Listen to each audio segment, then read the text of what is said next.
The internet didn't just buzz that morning, it roared. A single file, less than 3 minutes long, had detonated across social media platforms like a carefully timed bomb. It was labeled simply, Balfe_recording.mp3. Within hours, it had trended worldwide, downloaded, dissected, and shared in every corner of the digital universe. The clip was grainy, captured in the hush of what sounded like a private dinner or a dimly lit backstage area. But the voice? That unmistakable Irish lilt belonged to Caitríona Balfe. "She's lying," the voice declared, low and resolute. "That baby isn't Sam's. It never was." The words lingered in the air, crackling with finality. No explanation, no context, just a claim. A knife thrown straight into the heart of the storm that had been swirling around Brynn Whitfield and Sam Heughan for weeks. By sunrise, hashtags multiplied. Hashtag Balfe leak fought neck and neck with hashtag Brynn baby drama. Fans split into factions. Those who trusted Caitríona implicitly, citing her long friendship with Sam, and those who leapt to Brynn's defense, insisting the actress had crossed an unforgivable line. News anchors replayed the audio on loop.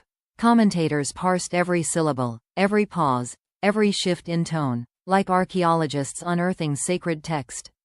Was Caitríona protecting Sam? Was she exposing a hidden truth? Or was this a desperate act of betrayal? In London, Brynn awoke to dozens of missed calls. Her phone screen lit up with notifications, messages from friends, managers, and strangers alike.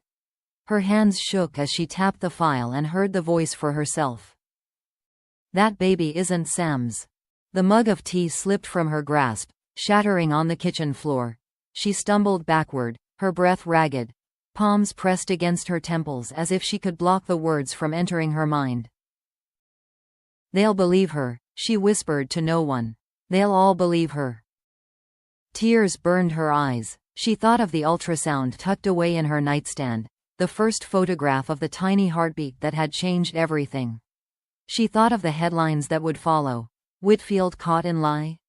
Balfe exposes truth about Heughan's baby scandal. Brynn curled onto the couch, clutching her phone to her chest. For days she had endured whispers, skeptical glances, paparazzi shouts of, "Are you really pregnant, Brynn?" But this was different. This was Caitríona Balfe, respected, admired, Sam's longtime confidant, publicly casting doubt on the life growing inside her. And Sam, oh God, Sam. What would he think when he heard it? Somewhere in Edinburgh, Sam Heughan was already awake, his phone buzzing relentlessly on the nightstand. He hadn't responded to a single message, not even the urgent ones from his manager. Instead, he sat at the edge of his bed, listening. Over and over. "That baby isn't Sam's." The words stabbed like cold steel, not because he believed them, but because they came from Caitríona. A friend, a co-star, someone who had stood beside him on countless red carpets, who had defended him in interviews, who had laughed with him during long nights of filming. Why would she say this? And why now?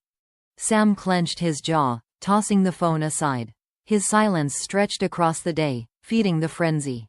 Without a statement from him, the media spun wild theories. Was he hiding? Was he conflicted? Did Caitríona's words confirm his own doubts? Later that afternoon, Brynn was spotted leaving a clinic in downtown London. Paparazzi had been camped outside since the audio leaked, their lenses trained on every exit. She stepped out slowly, a scarf pulled over her head, sunglasses hiding her swollen eyes. But even through her disguise, the tremor in her steps was visible. "Brynn, do you have anything to say about Caitríona's claims? Is it true the baby isn't Sam's? Are you lying to him, Brynn?" The barrage of questions sliced through the air. Brynn's chest tightened, her vision blurred. She stumbled once, then again, clutching at the clinic's railing. Cameras clicked furiously, capturing the exact moment her composure broke. A single tear slid down her cheek before she hurried into the waiting car. The door slammed shut, leaving only the muffled sound of her sobs as the vehicle pulled away. By evening, major networks had lined up experts, body language analysts, PR strategists, even voice specialists confirming that yes, the recording was authentic, And yes, it was Caitríona Balfe. Fans posted side-by-side photos. Brynn in tears outside the clinic, Caitríona smiling in a still from her latest project. The captions were merciless. Who do you believe? The world was split in two, and Sam Heughan was at the center of the fault line. As night fell, one final image surfaced on social media. Sam leaving his Edinburgh flat, face grim, coat collar turned up against the cold. The caption beneath the photo read simply, "He's heard the audio. What will he do next?" And for millions watching across the globe, that question became the spark for even greater drama to come. The hours after the leak were merciless. News outlets ran the clip without context, fans erupted in endless debates, and hashtags kept multiplying like wildfire. Sam Heughan, usually the picture of calm under scrutiny, remained completely silent. And that silence gave the story teeth.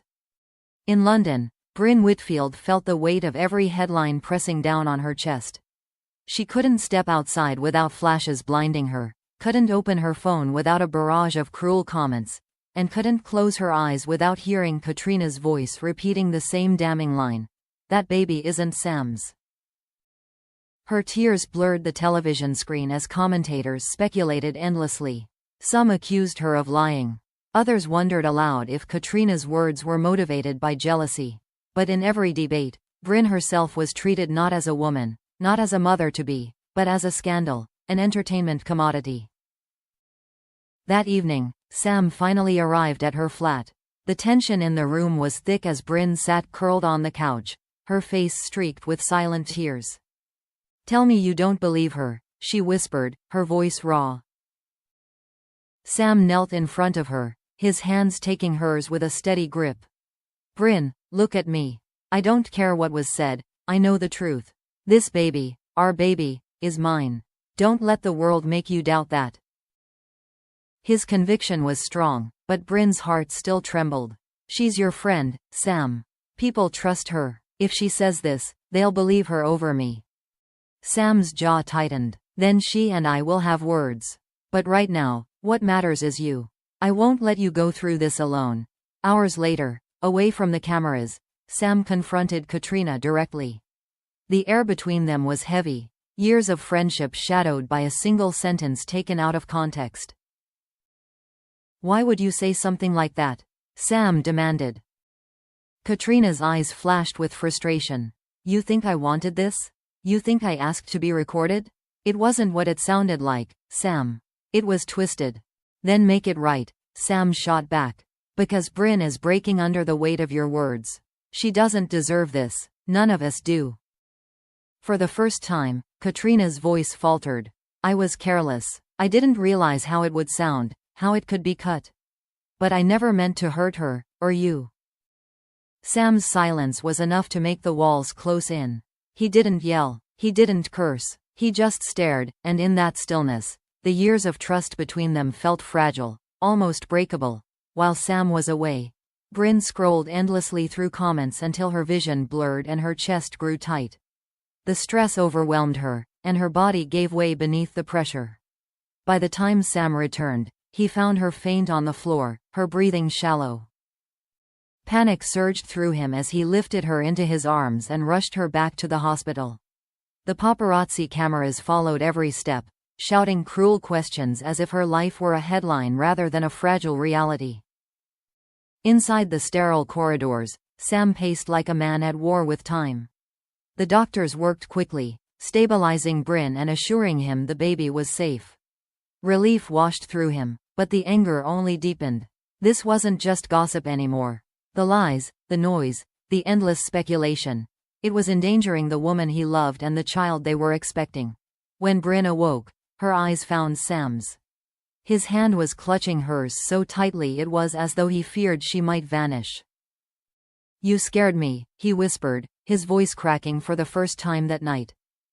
Brynn gave a weak smile through her exhaustion. "I'm not going anywhere, but Sam, this can't go on.